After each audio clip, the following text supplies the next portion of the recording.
And 177 days in, and there are still 134 hostages being held in captivity by Hamas. After the terror group rejected a deal for a ceasefire last week, talks are set to once again resume. ILTV's Rachel Safdie is in Tel Aviv's Hostages Square with the latest. Rachel, what can you tell us?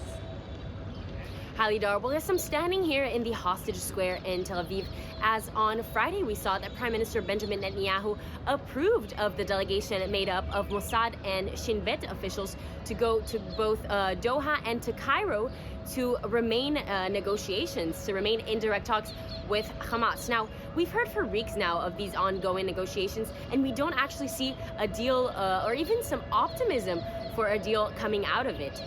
We did have some hope last week when we saw that Israel accepted to some version of a truce, and yet after we saw that the U.S. failed to use their veto power in the UN Security Council resolution calling for an immediate ceasefire in the Gaza Strip, after that we saw Hamas completely not only denying once again the offer that Israel had made for a ceasefire, but also saying that they're taking a step back and they will not be accepting any sort of deal that doesn't include the complete withdrawal of IDF forces from the Gaza Strip, which to Israel means losing the war, and also seeing the allowing Palestinians return from the south of the Gaza Strip to the north of the Gaza Strip.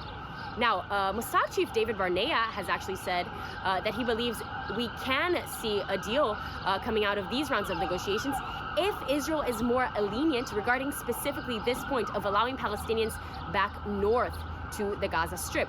And while some ministers like Benny Gantz do agree with him on this point, we see that Prime Minister Benjamin Netanyahu, Defense Minister Yoav Gallant, and IDF Chief of Staff Herzi Halevi disagree with the Mossad chief on this point. These are the latest updates on the negotiations. We'll have to wait and see what happens. The delegation is flying to both Egypt and Qatar today. And you know, Rachel, it's been almost 6 months. It's kind of unimaginable what the families of the hostages are going through. And I know you've spoken with some of them. What is the feeling there about this new round of negotiations?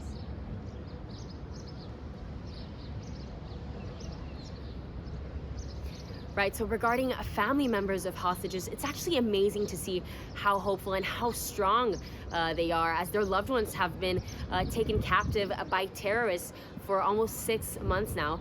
So yesterday we saw a protest in Tel Aviv where thousands of people, including family members of hostages, came to call for a hostage deal, appeal to the government, and really ask that they do everything in their power to have some form of a deal that brings some, if not all, ideally, all hostages home. Now, I do want to mention specifically 2 families that have waited for almost a decade now to receive the bodies of captives Hadar Goldin and Oren Shaul.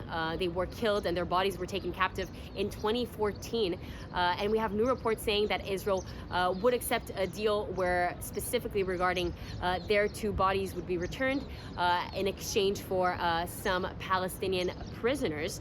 Now, we don't know anything from Hamas's negotiator side. We don't know if we would be seeing their return in a greater deal.